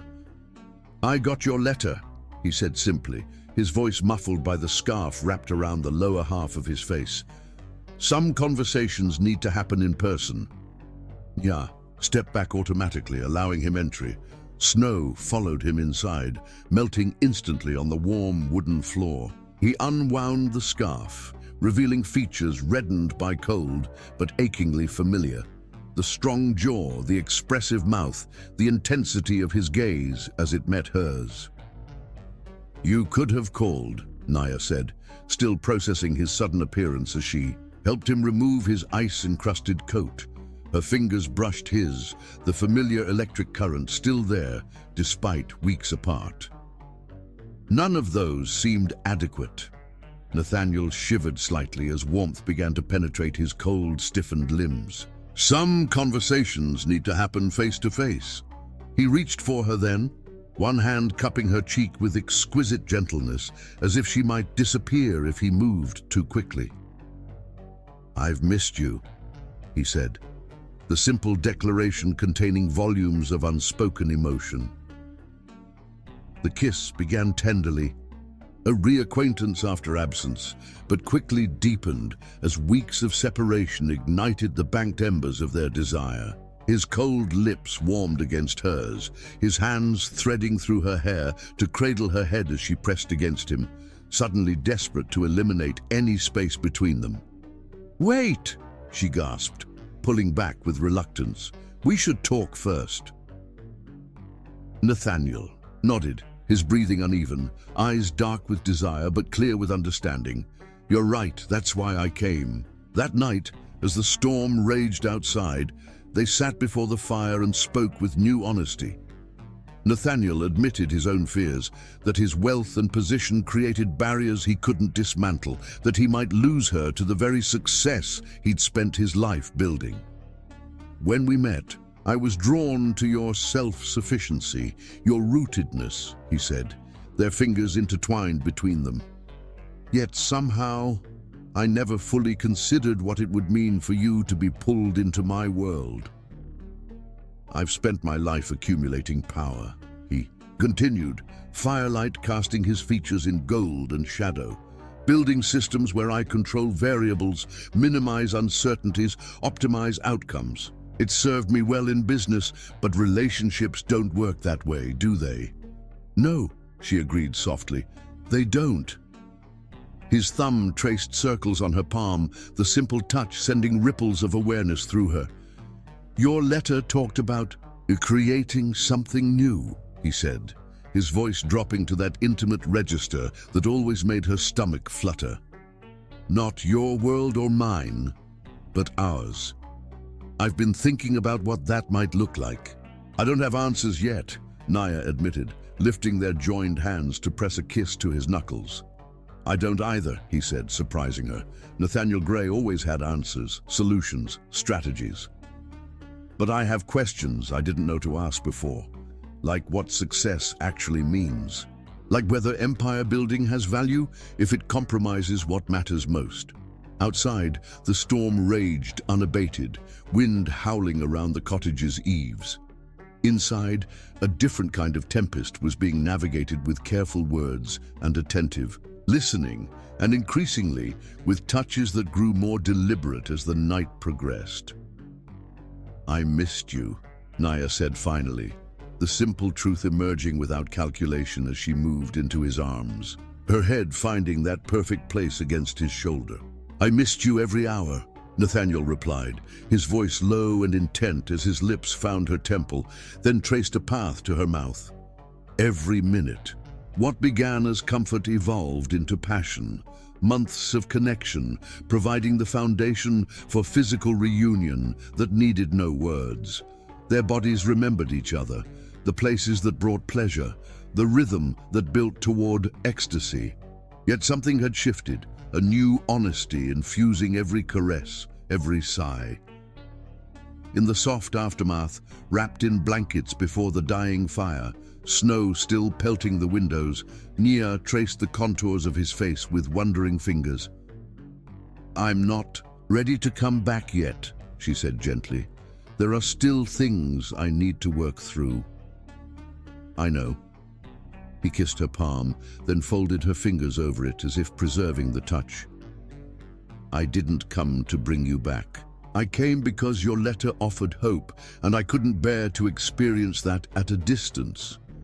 The honesty between them felt both fragile and precious, a reconnection based not on easy reconciliation, but on mutual recognition of the work still to be done.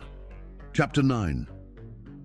The stand morning light sparkled across unbroken snow, transforming the storm's aftermath into a glittering wonderland. Nia found Nathaniel in the small kitchen, his broad back to her as he watched something cooking in the cottage's ancient cast-iron skillet. The domesticity of the scene, his sleeves rolled up, his movements confident in the unfamiliar space, tugged at something deep within her chest. "I found apples in the root cellar," he explained without turning, somehow sensing her presence. "And enough basic ingredients for breakfast. Power's still out, but the wood stove works surprisingly well." He turned then, spatula in hand, and the sight of him, hair tousled from sleep and her fingers stubbled, darkening his jaw, eyes warm with affection, sent a rush of desire through her despite their passionate night. He wore only jeans and a thermal shirt, and Nia found herself remembering the feel of his bare chest against hers just hours before. "You didn't have to do this," she said, accepting the mug of coffee he offered. Her fingers brushed his deliberately, savoring the small contact. "I wanted to." He flipped what appeared to be apple pancakes with unexpected skill. "Besides, I was awake early. Someone wore me out last night." His crooked smile sent heat blooming across her skin as memories of their lovemaking resurfaced. His weight above her, her name a prayer on his lips, the exquisite tension before release. They ate by the window, watching sunlight transform the snowscape into a glittering wonderland. Nathaniel's knee pressed against hers beneath the small table, the contact both casual and deliberately maintained. Their conversation remained thoughtful, neither rushing toward decisions or declarations, yet undercurrents of desire rippled beneath every exchange. "We should check the road," Nia suggested after breakfast, reluctantly breaking contact as she stood to clear their plates. "See if it's passable yet." Nathaniel caught her wrist as she reached for his empty mug, pulling her gently between his knees. "Not quite yet," he murmured, his hands settling on her hips as he looked up at her. "I'm not ready to think about leaving." Her body responded instantly to his touch, remembering the pleasure those hands had given her. "Nathaniel," she sighed as his fingers slipped beneath her sweater to find the warm skin of her waist. "We should talk more before. His smile was pure temptation as he pulled her closer, his breath warm through the thin fabric covering her abdomen. Nia laughed softly, running her fingers through his hair. "You know exactly what you're doing." "I do," he agreed, pressing a kiss just above her hip bone. "Is it working?" It was, dramatically so, but Nia summoned her willpower and stepped back. "The roads first, then we talk, then..." She let the promise hang between them, enjoying the heat that flared in his eyes. They bundled up and ventured outside, finding the cottage's driveway buried under 3 feet of pristine snow. Working together to clear a path became its own form of foreplay, the exertion bringing color to their cheeks, laughter bubbling between them, occasional snowballs leading to playful wrestling that left them breathless for reasons beyond physical exertion. By afternoon, the sky had darkened again, promising more snow by evening. They returned inside, cheeks flushed, clothes dampened, to rebuild the fire and warm themselves.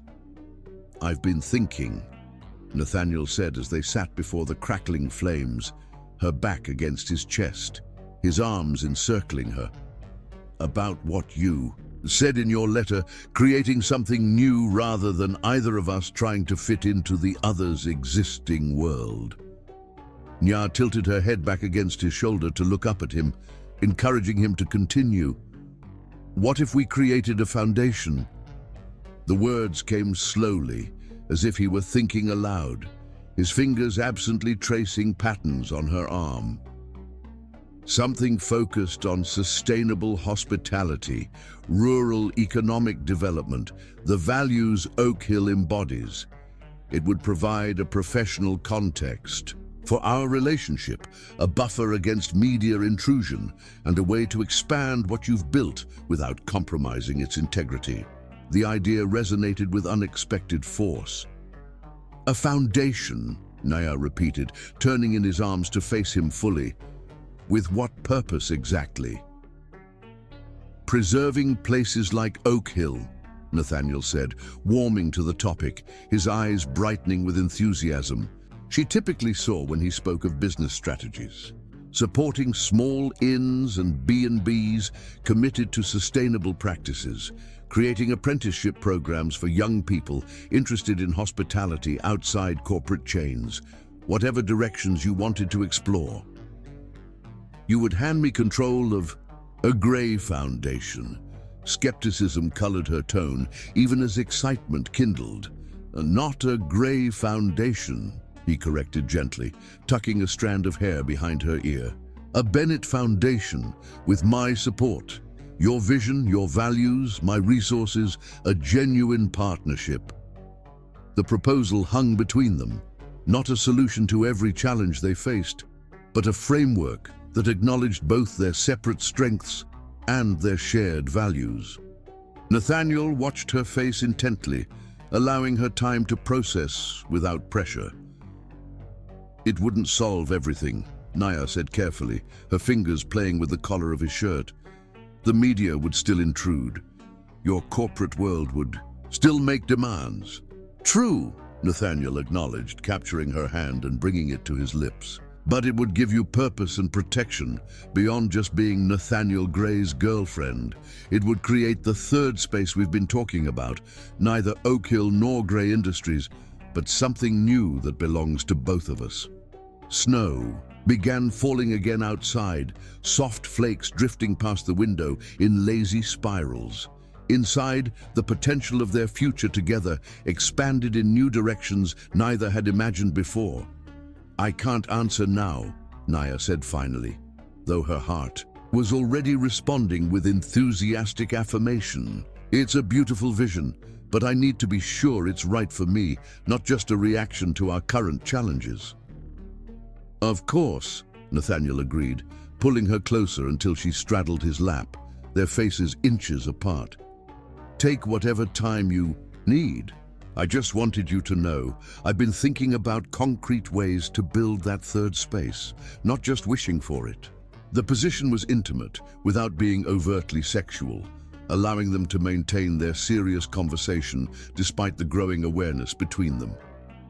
Naya rested her forearms on his shoulders, her fingers playing with the hair at the nape of his neck. I've missed you, she said, the words emerging without calculation. Not just physically. I've missed talking to you like this. I've missed the way you challenge me to think bigger. I've missed you every hour, he replied, his hands settling at her waist with familiar possessiveness. The physical distance was difficult, but the emotional distance was unbearable. The honest vulnerability in his voice, this powerful man, admitting his struggle, melted the last of Naya's hesitation. She leaned forward, closing the small distance between them to press her lips to his. The kiss began gently but quickly deepened as weeks of separation and a day of building tension culminated in mutual hunger. Nathaniel's hands moved beneath her sweater with practiced skill, rediscovering the contours of her body as she unbuttoned his shirt with eager fingers. Here? He asked against her mouth as she rocked against him deliberately. Here, she confirmed, already working at his belt. Now, their lovemaking carried a new quality, not the desperate edge of their goodbye, nor the careful reacquaintance of last night, but something deeper, more intentional. Each touch, each kiss, each movement of their bodies coming together reaffirmed their commitment to finding a path forward together. When release finally claimed them both, Nia collapsed against his chest, their hearts racing in synchronicity. I need to go home, she said suddenly, the decision forming even as she spoke it. Not tomorrow necessarily, but soon. This retreat was necessary, but I can't hide forever. Oak Hill is mine, and I won't let the world take it from me. A smile spread across Nathaniel's face, not triumphant, but deeply approving. That sounds like the Nia Bennett I know. His fingers traced the curve of her spine with tender appreciation. The woman I love. I'm still scared, she admitted, pressing a kiss to his collarbone. The foundation idea is beautiful, but we'd still be swimming against a powerful current. True, he agreed, rolling them gently until she lay beneath him on the cushions they'd pulled to the floor. But I think we've proven we're both strong swimmers. His lips found the sensitive spot below her ear that always made her shiver, and we're particularly good together. The metaphor pulled a laugh from her, the first genuine one in weeks. We have at that. That night, as snow continued to fall, and wind rattled the cottage windows, They made love again with slow deliberation, learning each other anew after separation. In the quiet aftermath, as moonlight found momentary passage through breaking clouds to illuminate the room in silver light, Naya rested her head on Nathaniel's chest, listening to the steady rhythm of his heart. "I don't have all the answers yet," she whispered, tracing patterns on his skin. "But I know running away isn't the right response. Whatever we face it on our feet, looking forward." Nathaniel's arms tightened around her, his lips pressing a kiss to her forehead. "Together," he said, echoing their promise from months before. "Together," she agreed, the word no longer frightening, but fortifying. Chapter 10. Homecoming. Christmas. Eve morning dawned clear and brutally cold over the Maine coast. 3 days had passed since the storm, days spent in peaceful coexistence as Naya and Nathaniel negotiated the boundaries of their renewed relationship. The cottage had become a cocoon of intimacy, cooking simple meals together, reading by the fire, making love with increasing inventive enthusiasm on every available surface. "I never knew kitchen counters could be so versatile," Nia had teased after one particularly spontaneous encounter, her body still humming with satisfaction as Nathaniel kissed his way up her inner thigh. "I'm developing a whole new appreciation for cottage furniture," he'd responded, his usual corporate polish delightfully abandoned as he pulled her to the floor for a second round. The isolation had been healing, allowing them to reconnect physically and emotionally without external pressures or judgments. But reality beckoned. Roads had been cleared, power restored, cell service re-established. Nothing stood in the way of departure except the decision itself. They had discussed various options: staying through Christmas, returning to Oak Hill together, or Nathaniel returning to the city while Naya continued her retreat. Their conversations had been honest but inconclusive, neither wanting to pressure the other toward a premature decision. The choice became clear when Lisa called with news that the ancient boiler at Oak Hill had finally surrendered, leaving the inn without heat just as holiday guests were due to arrive. "Mrs. Porter has space heaters in every room," Lisa reported, her voice tight with stress. "But it's a stopgap at best. The HVAC company can't get a replacement installed until after New Year's, which means we'll have to cancel all Christmas reservations." Nathaniel, overhearing the conversation, was already on his phone before Naya ended the call. 10 minutes later, he appeared in the doorway of the bedroom where she was folding laundry, his expression both determined and cautiously triumphant. "A new commercial-grade boiler system will be delivered to Oak Hill by helicopter this afternoon," he announced without preamble.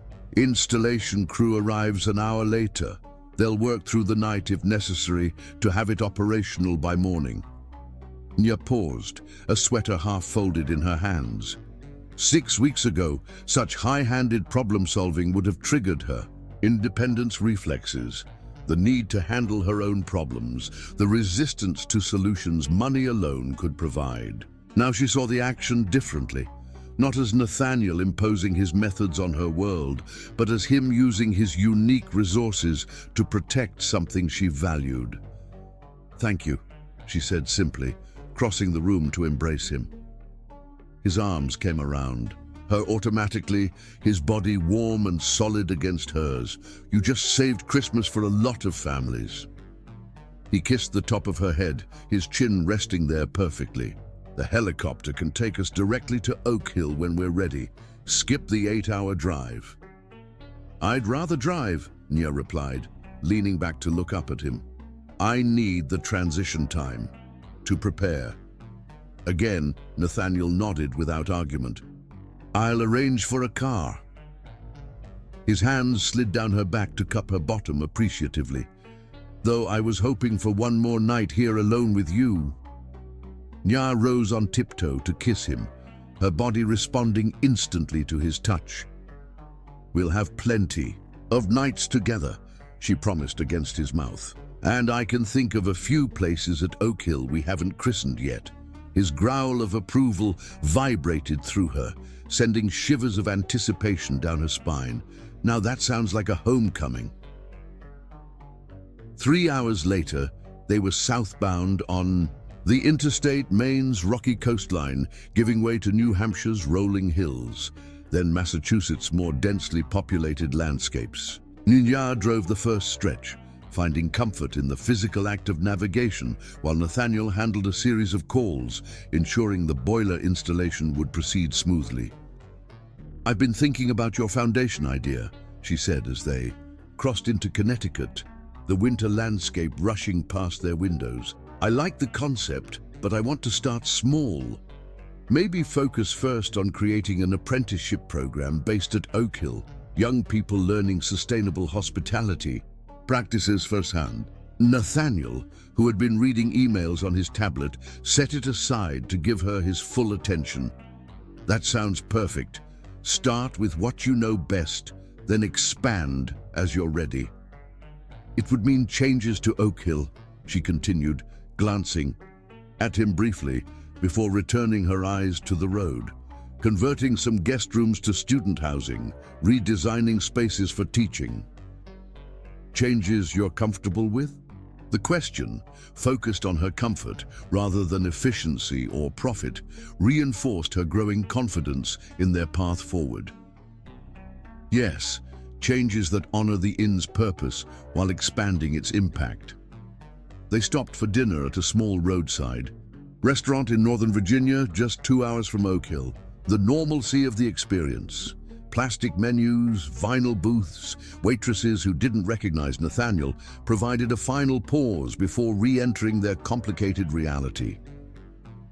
"Are you ready for this?" Nathaniel asked as they returned to the car, snow beginning to fall in gentle flurries that glittered in the parking lot lights.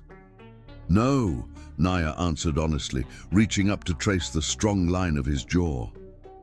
"But I'm ready to be not ready, if that makes sense. I don't expect perfection anymore, from the situation or from myself." He caught her hand, turning it to press a kiss to her palm that sent warmth spiraling through her despite the cold. "That might be the wisest thing either of us has said yet." His eyes darkened with familiar heat. "Though I might need one more moment alone with you before we arrive." He backed her gently against the car door, sheltered from view by their vehicle, and the falling snow. His kiss was thorough, possessive, a reminder of the passion that had sustained them through these difficult days. Naya responded eagerly, her body arching into his despite the layers of winter clothing between them. "A preview," he murmured against her throat, "of later." Night had fully fallen by the time they turned onto Oak Hill's long driveway. Snow crunched beneath their tires, trees formed a tunnel of welcoming branches overhead, and then the inn appeared around the final curve, windows blazing with warm light, wreaths on every door, a towering Christmas tree visible through the main room's picture window. Mrs. Porter must have been watching for their headlights. The front door opened as they parked, spilling golden light across the snow. She stood framed in the doorway, hands clasped at her chest, her face a study in relieved joy. "Welcome home," she called, the words carrying across the crisp night air. Home. The word resonated through Naya with physical force. This place was home, not because it was perfect or protected from the world's complications, but because it was where she belonged, where her purpose took physical form, where she could build something meaningful with the man beside her. Nathaniel came around the car to stand beside her, offering his hand, but not rushing her moment of reconnection. She took it, their fingers intertwining naturally, and together they walked the path to Oak Hill's welcoming door.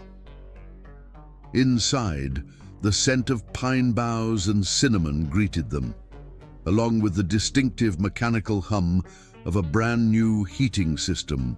Working efficiently, Lisa emerged from the kitchen, flour dusting her apron, followed by several staff members who had clearly been waiting for this moment. "The boiler works beautifully," Lisa reported, smiling at Nathaniel. "And the company sent their best installers." "Of course they did," Nia murmured, squeezing his hand in silent acknowledgement of his behind-the-scenes efforts. They moved through the inn's main room, where the massive Christmas tree that had been Nia's father's tradition stood decorated, with ornaments collected over decades, each with a story, a memory, a connection to Oak Hill's history. Guests sat in the oversized chairs by the fireplace, nodding politely as they passed. "We've kept your quarters exactly as you left them," Mrs. Porter said, leading the way toward the private wing. "Though we did put up a small tree, it didn't seem right not to have one." At the threshold to her private living room, Nia paused, overwhelmed by the simple rightness of returning to this space that was so completely hers. The small tree Mrs. Porter mentioned glowed in one corner, decorated with the personal ornaments Nia had collected since childhood, separate from the inn's public display, but no less meaningful. "I'll let you get settled," Nathaniel said, sensing her need for a moment alone in her space. "I can take room 4 or..." The unfinished question hung between them, a choice offered without pressure, another example of how far they had come in understanding each other's needs. "Stay with me," Nia said, taking both his hands in hers. "This is where we begin building that third space, right here, where both our worlds can exist side by side." Later, after midnight had passed and Christmas Day had officially begun, Nia stood at her bedroom window, watching snow continue to fall, transforming Oak Hill's grounds into a perfect winter tableau. Behind her, Nathaniel slept peacefully, his breathing deep and even in the quiet room. They had christened her bed thoroughly, their passion both celebration and homecoming. Nathaniel had worshipped her body with practiced skill and genuine reverence, his touch both familiar and thrillingly new after their time apart. Nia had matched his intensity, boldly guiding him where she wanted him, finding profound freedom in their mutual pleasure. The journey wasn't over. Challenges remained. Media attention would continue. The balance between their worlds would require constant adjustment, and both would need to grow in ways neither had anticipated when they first met on that stormy night. But standing there, watching snow blanket the home she had nearly surrendered, Nia felt something settle within her, a certainty that transcended the questions still unanswered. Whatever came next, they would face it with clear eyes and mutual respect, building something neither could have created alone. Outside, the ancient oak that gave Oak Hill its name stood sentinel against the night sky, its branches collecting snow in silent benediction over the inn and its occupants. Inside, two people who had found each other against improbable odds slept peacefully, finally home in every sense of the word. As Nia returned to bed, sliding beneath the covers to curl against Nathaniel's warmth, his arms instinctively gathered, her close even in sleep. She pressed a kiss to his chest, directly over his heart, and closed her eyes. "Merry Christmas," she whispered, surrendering to dreams of the future they would build together. One day, one choice, one passionate night at a time.